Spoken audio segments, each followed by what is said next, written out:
Pada bulan Mei, transaksi di Bursa Efek Indonesia masih sepi dan tren IHSG pun cenderung untuk turun. Apa saja yang mungkin terjadi dalam waktu dekat dan saham-saham seperti apa yang bisa dipilih investor? Berikut analisis dari Marta Christina, Investment Information Mirai Aset Sekuritas.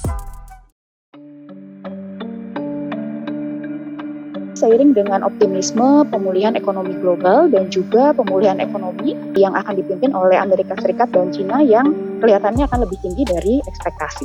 Dan di bulan April sendiri ini dari 11 sektor utama tercatat 6 sektor menguat, ada 5 sektor yang melemah. Untuk pemberat sendiri dari IHSG di bulan April kita lihat ada saham bank, ini terutama adalah saham Bank BRI yang turun 8%, Telkom turun 6% dan Unilever ini turun 8,7%. IDX Tekno itu dan IDX Trans ini menjadi indeks dengan performance terbaik di bulan April, dimotori oleh saham-saham seperti saham teknologi seperti DMMX dan DJI, dan untuk saham IDX Transnya itu dimotori oleh saham Adisarana atau ASA. Sedangkan untuk performance yang terburuk di bulan April ini dicatatkan oleh IDX Property yang turun 2,8%. Ini sendiri itu dimotori oleh pergerakan saham Pollux yang turun 31% secara bulanan. Di bulan April kita lihat memang net sell ini tercatat cukup besar 3,6 triliun dan saham-saham yang paling banyak dijual oleh asing ini adalah saham Bank BRI dengan net sell itu mencapai 1,7 triliun rupiah. Kemudian ada saham TAPG yang baru saja listing, Bank BCA, Telkom dan juga BBTN. Dari net buy-nya sendiri, ini kita lihat ada laporan keuangan dari TBIG dan United Tractor itu yang lebih baik dari ekspektasi. Sedangkan untuk saham Antam sendiri ini di bursa asing sehubungan dengan kenaikan harga komoditas nikel. Dari sekitar 130 perusahaan yang mengumumkan untuk kinerja di kuartal 1 2021, ini lebih dari setengahnya itu membukukan kenaikan pendapatan, yang artinya ini berita yang cukup baik. Namun, jumlahnya masih relatif kecil, dari sekitar 730 perusahaan yang listing di bursa, itu baru sekitar 20% yang mengumumkan kinerja kuartal 1. Hal ini membuat investor itu cenderung wait and see, karena kita tahu sendiri bahwa kinerja perusahaan di kuartal 1 itu menjadi guidance untuk investor untuk kinerja selama tahun 2021 nantinya. Untuk bulan Mei sendiri, ekspektasi IHSG ini kami perkirakan kalau secara teknikal kita lihat IHSG ini masih akan bergerak secara konsolidasi dengan kecenderungan untuk downtrend. Level support ada di level 5.883 dan resisten ini di level 6.115.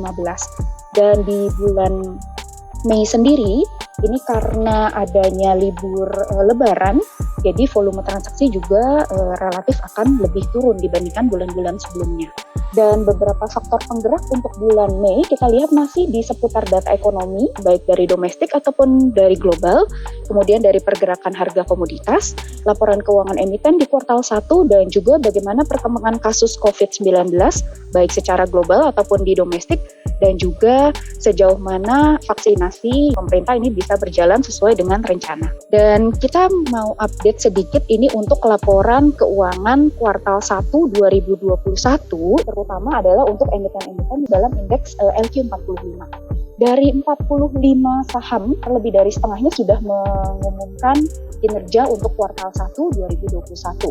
Sekitar 24 emiten sudah merilis, dan kalau kita lihat ada 18 emiten atau 3/4-nya itu yang membukukan kenaikan kinerja secara quarter on quarter. Kemudian kalau kita lihat year on year, ini memang setengahnya itu masih membukukan penurunan, tetapi mulai ada perbaikan.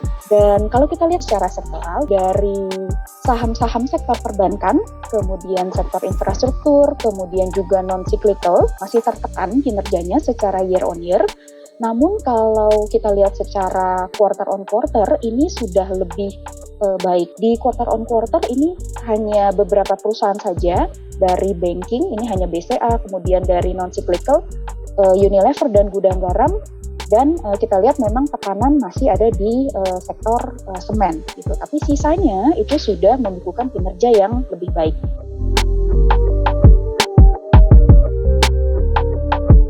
kami memilih 3 sektor. Yang pertama adalah sektor konsumen primer, yang kedua adalah sektor properti, dan yang ketiga adalah sektor bahan baku. Untuk sektor konsumen primer, ini kami memilih subsektornya adalah pakan ternak atau poultry, Java, dan juga main sebagai emiten pilihan. Kenapa kedua emiten ini dipilih? Yang pertama adalah dari sisi pertumbuhan laba, ini yang di kuartal 1 yang diumumkan itu positif dan kenaikan pertumbuhannya ini cukup baik. Kemudian juga katalis positifnya itu berasal dari harga broiler yang saat ini sendiri sudah ada di level 22.000 per kilo. Yang kalau kita lihat secara kuartalan itu naik 12% dan year on year itu naik 3,2%. Dan harga DOC sendiri itu saat ini berada di level Rp7.000 per ekor atau secara kuartalan naik 14% dan year on year naik 70,2%. Target harganya sendiri untuk saham Java ini ditargetkan di harga 2.500 dan saham lain di harga 1.060. Yang kedua, untuk sektor pilihan kami ini adalah sektor properti, di mana kami melihat bahwa untuk saham-saham properti ini cukup menarik. Mengapa? Karena dengan berbagai program relaksasi yang dicanangkan pemerintah seperti DP 0%, penurunan suku bunga KPR, pembebasan dari PPN 10% ini meningkatkan penjualan properti. Kalau kita lihat data dari marketing sales di kuartal 1 2021, di sini terlihat ini semuanya mengalami kenaikan. Mulai dari BSDE, kemudian Ciputra, Pakuwon, Lipo Karawaci, dan Sumarekon ini membukukan kenaikan year on year untuk marketing sales di kuartal 1 ini. Dan kalau kita lihat berdasarkan target marketing sales untuk sampai akhir tahun 2021, emiten properti cenderung lebih konservatif.